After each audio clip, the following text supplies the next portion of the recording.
السلام علیکم۔ پیش ہے سیریز سیرت و تاریخ انبیاء علیہ السلام میں سیرت حضرت لوط علیہ السلام۔ لوط علیہ السلام حضرت ابراہیم علیہ السلام کے بھائی ہاران کے بیٹے یعنی حضرت ابراہیم کے بھتیجے تھے۔ جب آپ کے پاس مویشیوں کی کثرت ہو گئی تھی تو آپ چارے کی کمی کی وجہ سے موتقفہ نام کے علاقے میں جا کر آباد ہو گئے تھے۔ موتقفہ 5 گاؤں کا علاقہ تھا۔ اہل موتقفہ بت پرستی میں مبتلا تھے۔ دوسری طرف اہل موتقفہ ایک اور بڑے گناہ میں پڑے ہوئے تھے کہ عورتوں کو چھوڑ کر اپنی نفسانی خواہش مردوں سے پوری کرتے تھے۔ جب ان کی بدکاریاں حد سے گزر گئیں اور لوط علیہ السلام کے سمجھانے کا ان پر کوئی اثر نہ ہوا، تب لوط علیہ السلام نے اللہ سے دعا کی کہ اس قوم کو ہلاک کر دے۔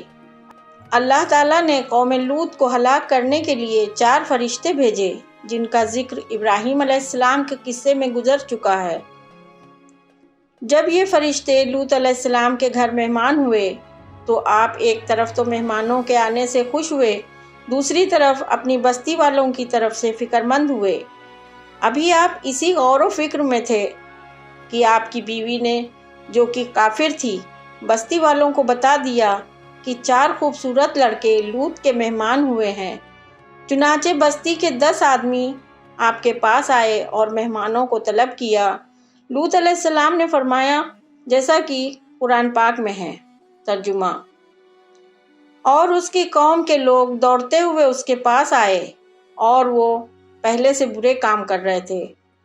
لوط نے کہا، اے میری قوم کے لوگوں، یہ میری بیٹیاں ہیں، وہ تمہارے لیے زیادہ پاکیزہ ہیں، پس تم اللہ سے ڈرو اور مجھ کو میرے مہمانوں کے سامنے رسوا نہ کرو۔ کیا تم میں کوئی بھلا آدمی نہیں ہے؟ سورہ ہود آیت 78۔ قوم کے لوگوں نے جواب دیا کہ ہم کو تیری لڑکیوں سے ذرا بھی رغبت نہیں ہے اور تو ہمارے ارادوں کو خوب جانتا ہے کہ ہمیں عورتوں سے کوئی سروکار نہیں ہے۔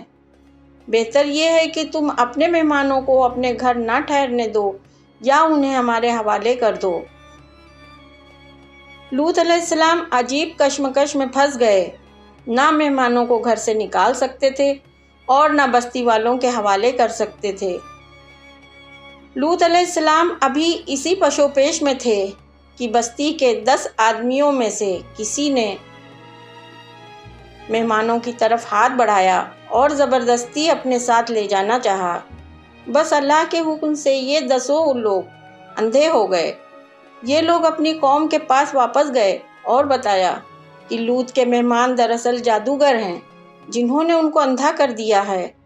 قوم لوط یہ سن کر غصے سے ابل پڑی اور آپ کے پاس کہلوا بھیجا کہ اگر تم آج رات ہی اپنے خاندان اور اہل بیت کے ساتھ ہمارے شہر سے نہ چلے گئے تو ہم صبح آ کر تم سب کو اندھا کر دیں گے۔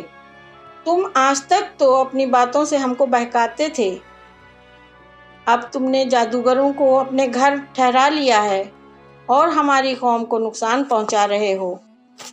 لوط علیہ السلام اپنی قوم کے لوگوں کی دھمکی سن کر بہت پریشان ہوئے۔ تب فرشتوں نے کہا جیسا کہ قرآن پاک میں اللہ کا ارشاد ہے۔